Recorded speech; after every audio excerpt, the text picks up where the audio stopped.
मैं कोट करना चाहूंगा, बाबा साहब अंबेडकर ने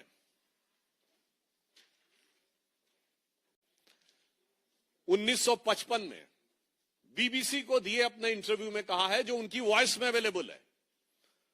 उन्होंने बहुत स्पष्ट रूप से कहा है कि भारत को जो आजादी मिली वो इसलिए मिली क्योंकि भारतीय सेना के सैनिकों की वफादारी अंग्रेजों के प्रति नहीं रह गई थी। उन्होंने साफ लिखा है, भारतीय सैनिकों की अंग्रेज सरकार के लिए वफादारी कभी नहीं बदलेगी, ये वो सोचते थे, लेकिन सुभाष चंद्र बोस की वजह से अंग्रेजों का यह भरोसा पूरी तरीके से चकनाचूर हो गया।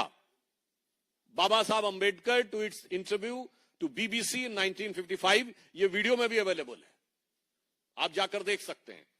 और उसमें उन्होंने अन्य नेताओं के प्रति क्या बोला उसके बारे में मैं टिप्पणी नहीं करना चाहता, आप स्वयं जाके देख लें।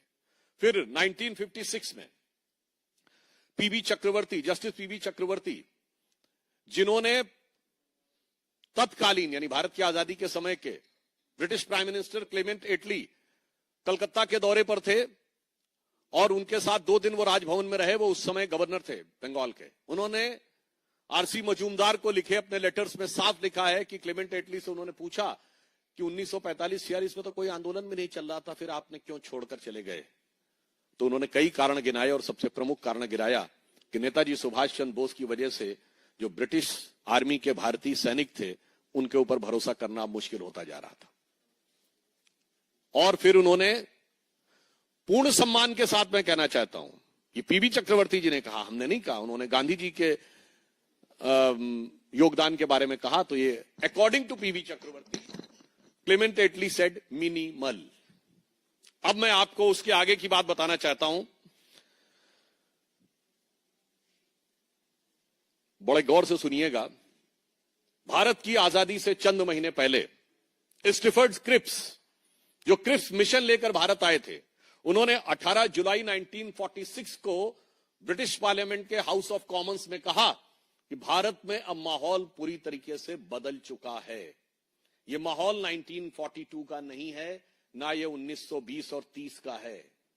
और वो ब्रिटिश सैनिक, वो भारतीय सैनिक जिन्होंने ब्रिटिश फौज में सेकेंड वर्ल्ड वॉर में हमारी बहुत सेवा की, अब उनके अंदर का वातावरण बदला हुआ नजर आ रहा है। Who is saying this? Stafford Cripps in British Parliament, House of Commons on 18 July 1946। अब आपको और गंभीरता से बताता हूं, बिल्कुल साफ हो जाएगा कि आजादी में किसका बड़ा योगदान था। ब्रिटिश जनरल क्लॉड ऑकिनले 24 नवंबर 1945 को वाइसराय को एक लेटर लिखता है कि आजाद हिंद फौज के सैनिकों के विरुद्ध लाल किले में जो ट्रायल चल रहा है इसको रोक दिया जाना चाहिए, क्योंकि भारतीय सैनिकों में जिस प्रकार का असंतोष पनप रहा है वो बहुत खतरनाक स्तर पर जा सकता है। उसके बाद same Claude Auchinleck, the commander in chief of the British army in India, 12 फरवरी 1946 को वाइसराय को दूसरा लेटर लिखता है कि अब वह मैं कह रहा हूं कि हर हाल में ट्रायल रोक दीजिए, अन्यथा वह असंतोष एक ज्वालामुखी की तरह धधक रहा है और किसी भी समय कुछ भी हो सकता है। और ठीक 6 दिन के बाद 18 फरवरी 1946 नौसेना में विद्रोह होता है और केवल 3 दिन के अंदर 70,000 सैनिक उसमें शामिल हो जाते हैं, 10,000 सैनिक उसमें शामिल हो जाते हैं। 70 नौसेना के नौकाओं और जहाजों पर कब्जा कर लिया जाता है। मुंबई से शुरू होकर बॉम्बे, कलकत्ता एंड कराची, तीनों जगहों के ऊपर ब्रिटिश गवर्नमेंट के हाथ से सारी चीजें निकल जाती हैं और आखिर में जाकर उन्हें सरदार पटेल और नेहरू जी से रिक्वेस्ट करनी पड़ती है, तब जाके 28 फरवरी 1946 को वो सैनिक वापस आते हैं और मार्च 46 में कैबिनेट मिशन प्लान आ जाता है। तो हम ये भी पूछना चाहते हैं कि किस कारण से आजादी की वो स्थिति बनी कि ब्रिटिश पार्लियामेंट ने तो 30 जून 48 डिसाइड किया था भारत की आजादी, इसीलिए माउंटबेटन 30 जून 48 तक भारत में रहे। ये 15 अगस्त 47 को क्यों छोड़ के चले गए? इसका उत्तर क्लॉड ऑकिनले के करेस्पॉन्डेंसेस में, स्टिफर्ड क्रिप्स के जवाब में और क्लेमेंट एटली के जवाब में है कि नेताजी सुभाष चंद्र बोस की आईएनए की वजह से भारतीय सैनिकों पर भरोसा करना अब उनके लिए संभव नहीं था। और अब इसमें देखिए हमारे मित्र कांग्रेस के लोग कूद कर बोलेंगे कि नहीं साहब, भूला भाई देसाई, आसिफ अली, तेज बहादुर सप्रू, कैलाश नाथ काटजू और पंडित जवाहरलाल नेहरू ने तो जाकर कोर्ट में केस लड़ा था। कब लड़ा? नवंबर 1945। अब जरा आप गौर से सोचिएगा, यही समय है जब ब्रिटिश जनरल एक गोपनीय रिपोर्ट वाइसराय को भेजता है और इस बात का खुलासा आगे भी होता है कृपलानी की किताब में भी, जिसमें वो कहते हैं साहब इसलिए लड़ने वकील बन के गए थे 25 साल के बाद, ताकि उनको समझ में आ गया था कि भारतीय जनता का विचार बहुत अगेंस्ट में जा सकता है। मगर उनकी असलियत क्या थी, यह बात एक कम्युनिस्ट राइटर सुमित सरकार ने लिखा है आसफ अली को कोट करते हुए कि उन्होंने कहा हम लड़ तो रहे हैं नेहरू और हम, मगर आश्वस्त रहिए हम इन सैनिकों को न सैनिक का भत्ता, न सैनिक का सम्मान, न सैनिक की पेंशन और न सैनिक के रूप में बहाल करेंगे। और यही हुआ। 47 के बाद जो आजाद हिंद फौज के सैनिक थे उन्हें मुक्त कर दिया गया और युद्ध काल का कोई भत्ता सम्मान कुछ नहीं दिया गया। यानी यह बात साफ समझ में आती है। और फिर मैं कोट करना चाहूंगा जिन लोगों को हो, महात्मा गांधी ने जेल से बाहर निकलने के बाद 29 जून 1944 को कहा पुणे में कि मैं बाहर आया हूं तो मेरे स्वास्थ्य कारणों से मुझे छोड़ा गया है। उन्होंने साफ साफ ये कहा कि इस रिहाई के पीछे मेरी ताकत नहीं है, रिहाई आप लोगों की वजह से हुई है और वर्तमान समय में हम कोई आंदोलन शुरू नहीं कर सकते। 29 जून 1944 पुणे में गांधी जी बोल रहे हैं। मगर कितनी महान क्रांति हुई, अगस्त क्रांति 1942, जिसके के बारे में ये लोग बहुत कहते हैं कि साहब इसकी वजह से वो क्रांति ऐसी थी कि 43, 44, 45, 46 कुछ हो ही नहीं रहा था। 5 साल के बाद उसका प्रभाव अचानक दिख गया। अब मैं कोट करना चाहता हूं, इसको बहुत गंभीरता से सुनिएगा। Congress working committee resolution on 14 July 1942।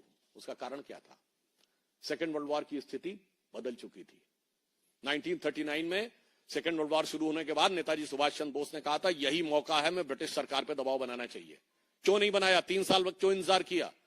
चूंकि 1941 के दिसंबर में पर्ल हार्बर हो चुका था। 1942 में नेताजी सुभाष चंद्र बोस ने जर्मनी से लेकर जापान तक फौज को संगठित करना शुरू कर दिया था और तब तक तो वो टोक्यो में ही थे। इनको डर लगने लगा था कि पूर्वी सीमा से कहीं ऐसा ना हो कि नेताजी सुभाष चंद्र बोस की फौजें आए और भारत को मुक्त करा दें। इसलिए I quote the resolution of CWC passed on 14 July 1942। उसमें कहा है Congress would change the present ill will against the Britain to a good will. देखिए आजादी का कितना गहरा संघर्ष है कि ब्रिटिश सरकार के विरुद्ध जो नकारात्मक भाव है उसे सहयोग और सकारात्मक में हम कन्वर्ट करेंगे and make India A willing partner into joint enterprise for securing freedom of the Nations and the people of the world. हम और ब्रिटेन मिलकर दुनिया को, ये लोगों के लिए और भारत के लिए बड़ा अच्छा सकारात्मक वातावरण बनाएंगे। कांग्रेस इज देयरफॉर एग्रीएबल, अब गौर करिएगा, to stationing of arm forces for allies in India. इसलिए आपके सैनिक आएंगे, आपकी फौजें यहां रहें, उसके लिए कांग्रेस पूरी स्वेच्छा से समर्थन करने को तैयार है। आगे की लाइन है should they so desire in order to ward off to resist Japanese and other aggressions and to protect and help China. भाई साहब ये एग्रेशन में अदर एग्रेशन कौन था जापानीज के साथ? तो ये मूल कारण था जिस कारण से आपने 1931 से लेकर 47 तक कोई आंदोलन नहीं किया और एक ही आंदोलन 1942 में किया। तो मुझे लगता है यहां मैं एक और बात साफ कर दूं, हम कांग्रेस पार्टी के अगेंस्ट कुछ नहीं बोल रहे हैं, हम कांग्रेस के ही नेताओं को कोट कर रहे हैं। नेताजी सुभाष चंद्र बोस कांग्रेस के नेता थे। अब कांग्रेस को तय करना है कि वो अपने राष्ट्रवादी नेताओं के साथ है या ब्रिटिश सरकार के प्रति नतमस्तक होने वाले नेताओं के साथ खड़ी हुई है। अब इतना ही नहीं है, नेहरू जी के मन में कितना अगाध स्नेह था नेताजी सुभाष चंद्र बोस के लिए कि उन्होंने ये कहा, ये selected works of Jawaharlal Nehru volume 9 संभवतः वॉल्यूम 9 में है, संभवतः पेज नंबर 575 पे। सुभाष चंद्र बोस का फॉरवर्ड ब्लॉक एक नकारात्मक समूह से ज्यादा और कुछ नहीं है। इसका गठन और कांग्रेस के नेताओं के खिलाफ हुआ है, यह सिद्धांतहीन है और इसमें फांसीवादी और सांप्रदायिक तत्व शामिल हैं। ये नेहरू जी के उद्भट उद्गार हैं नेताजी सुभाष चंद्र बोस के लिए।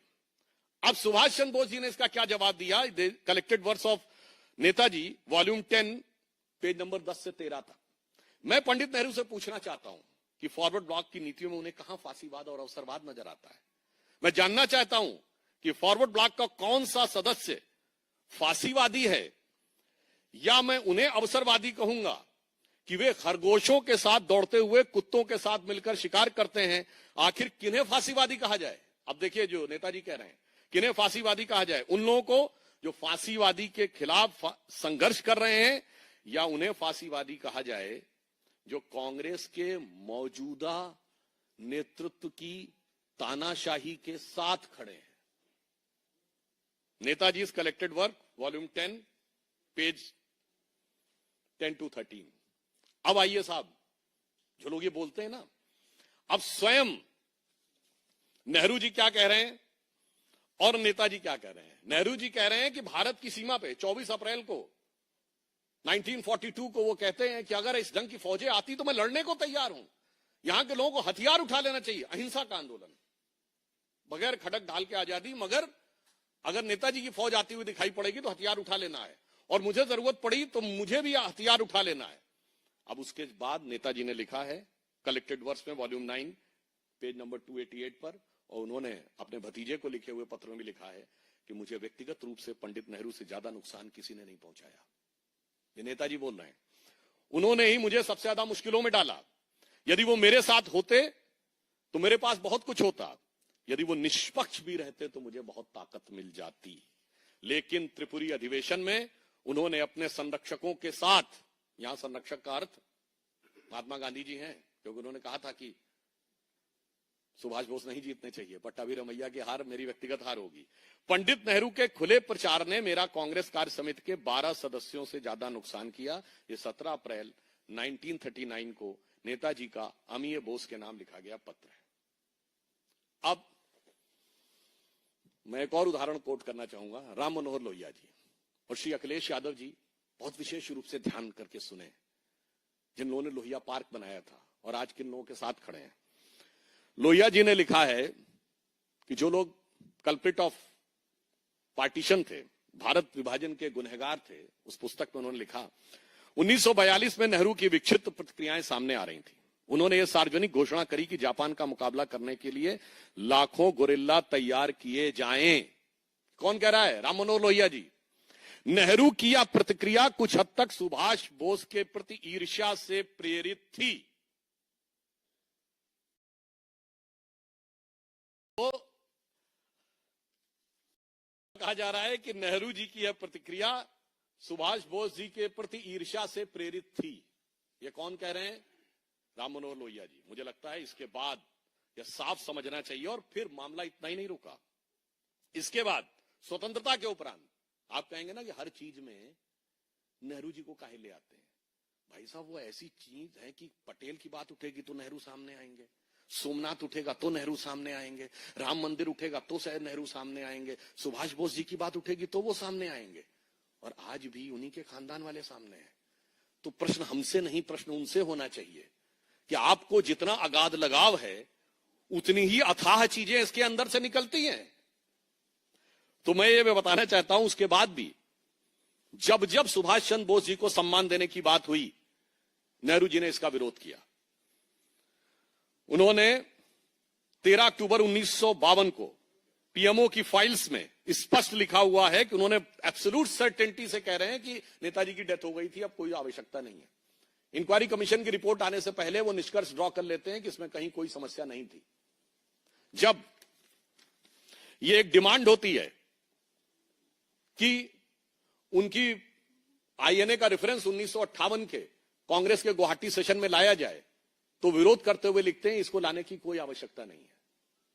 नेताजी की स्टैचू बनाने की बात होती है, वहीं जहां प्रधानमंत्री श्री नरेंद्र मोदी जी ने अब जाके वो स्टैचू बनाई है, तो वो लेटर लिखते हैं हरिदास जी को कि इसकी आवश्यकता नहीं है, अगर होगा तो कहीं मणिपुर में देखिएगा, नेताजी की स्टैचू की कोई आवश्यकता नहीं है। और इतना ही नहीं होता है, उसके बाद उससे भी अधिक गंभीर बात, नेताजी को सम्मान न देना। और नेताजी की संसद भवन के केंद्रीय हॉल में चित्र कब लगा? 1978 में, जब कांग्रेस का कंटिन्यूअस रूल समाप्त हुआ। उससे गंभीर बात, 1958 में नेताजी के भतीजे चंद्र बोस टोक्यो जाते हैं कुछ सामग्री इकट्ठा करने, ताकि वो नेताजी के संस्मरण में कुछ लिख सकें। तो भारत सरकार से लेटर जाता है 25 अगस्त 1958 को, letter to Indian embassy to Tokyo. Government of India was actively examining an information about Subhash Chandra Bose treasured through Japanese informant who claim links with INA. वो कहते हैं इन पे जरा नजर रखिए, जासूसी करिए, ये जापानियों से जाके क्या बात कर रहे हैं।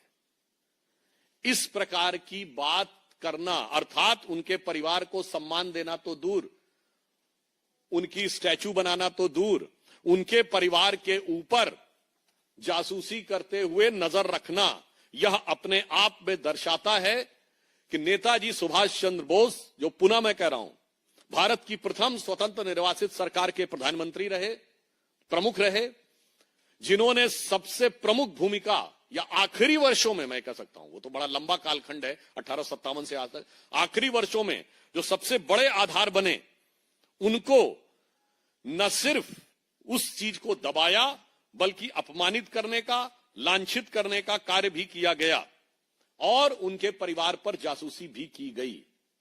तो और इसके अतिरिक्त मैं ये भी बताना चाहता हूं, आज कांग्रेस और कम्युनिस्ट एक साथ हैं।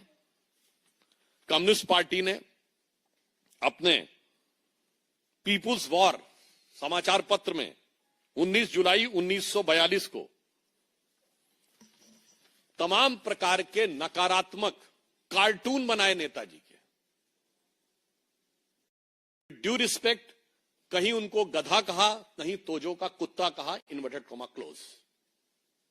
आज मैं कम्युनिस्ट पार्टी से भी पूछना चाहता हूं, भारत की स्वतंत्रता के सेना के सेनानी और जिनका इतना महत्वपूर्ण योगदान रहा, उनके प्रति ऐसे अपमान और तिरस्कार के लिए आप लोगों ने आज तक माफी क्यों नहीं मांगी है?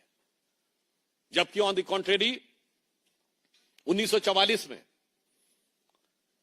आजाद हिंद रेडियो के ऊपर नेताजी ने जो बोला है, उन्होंने कहा है कि कांग्रेस के लोग मजाक उड़ा रहे हैं कि हमारी सेना में आकर लोग जो शामिल हो रहे हैं, मगर मैं कहना चाहूंगा कि कुछ भारत में वीर सावरकर जैसे समझदार लोग भी हैं जो भारतीय युवाओं को प्रेरित कर रहे हैं सेना में आने के लिए, और यही सैनिक मेरी शक्ति बनेंगे। मुझे लगता है यह बात बहुत स्पष्ट हो जानी चाहिए कि भारत की आजादी में सबसे बड़ा योगदान किसका था, और मैं पश्चिम बंगाल की धरती के सबसे बड़े गौरव में से एक माने जाने वाले नेताजी सुभाष चंद्र बोस के प्रति जो सम्मान प्रधानमंत्री श्री नरेंद्र मोदी जी ने व्यक्त किया 2018 की गणतंत्र दिवस की परेड में, क्योंकि 1943 की आजाद हिंद की निर्वासित सरकार के 75 वर्ष पूर्ण हुए थे, तो जो हमारे सेनानी उस समय जीवित थे, उन सब को पूर्ण गौरव और सम्मान के साथ गणतंत्र दिवस की परेड में शामिल किया और उनका सम्मान किया। किसी राजनीतिक दल ने प्रधानमंत्री जी से पूर्व इस ढंग का सम्मान नेताजी का नहीं किया। और वो इंडिया गेट, जहां 1968 तक जॉर्ज फिफ्थ की मूर्ति रही, वहां पर नेताजी की मूर्ति को पुनर्स्थापित किया।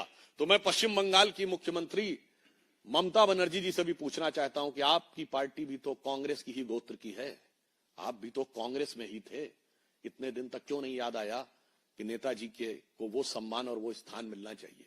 और आज भी मैं तृणमूल कांग्रेस से पूछना चाहता हूं, आज भी आपके नाम में कांग्रेस है, वो कांग्रेस जिसका हमने इतना चिट्ठा बताया, जिसने नेताजी के साथ क्या क्या नहीं किया।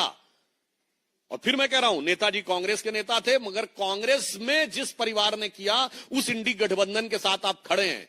यदि नेताजी सुभाष चंद्र बोस जी के प्रति आपके मन में लेश मात्र भी सम्मान है तो तृणमूल कांग्रेस को अपने नाम में से कांग्रेस हटा देना चाहिए।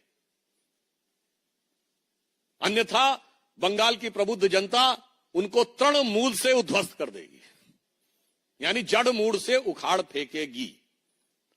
तो मैं अंत में सिर्फ इन पंक्तियों को कहते हुए नेताजी को श्रद्धांजलि देना चाहता हूं, जो मैंने बचपन में पढ़ी थी, सुनी थी, कि आजादी के समय कहा गया था कि नेताजी तुम कहां छुपे हो, याद तुम्हारी आती है, भारत के बच्चे बच्चे की भर भर आती छाती है, दिल्ली चलो तुम्हारा नारा देखो पूर्ण हुआ है, परदेसी का भाग्य सितारा पिसकर चूर्ण हुआ है, उल्टे तंबू अंग्रेजों के पड़ी बैर के खाली, तेरी दिल्ली आज मनाती घर घर खुशी दिवाली, सदियों पीछे आज जमाना भारत में आया है, जब अशोक का चक्र पुनः गतिविधि से लहराया है। परंतु उसके सम्मान को इंतजार करना पड़ा।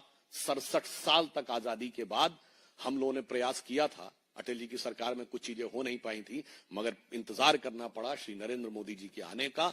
तब मैं कह सकता हूं कि नेताजी ने जिस दिल्ली चलो का नारा दिया था, उस दिल्ली के केंद्र में इंडिया गेट के ऊपर नेताजी सम्मान के साथ मोदी जी के शासनकाल में आकर स्थापित हुए। धन्यवाद। कोई प्रश्न?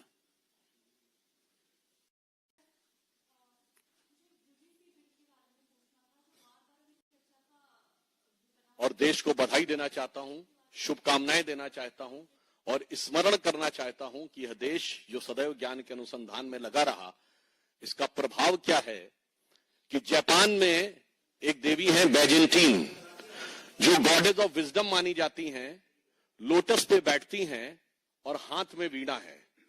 तो मुझे लगता है आप लोगों को और समझने की आवश्यकता नहीं होनी चाहिए कि वो क्या है। और ये तो पूर्व में हुआ, और पश्चिम में देखिए तो वॉशिंगटन डीसी में मैसाचुसेट्स एवेन्यू पे दुनिया के सबसे बड़े मुस्लिम देश इंडोनेशिया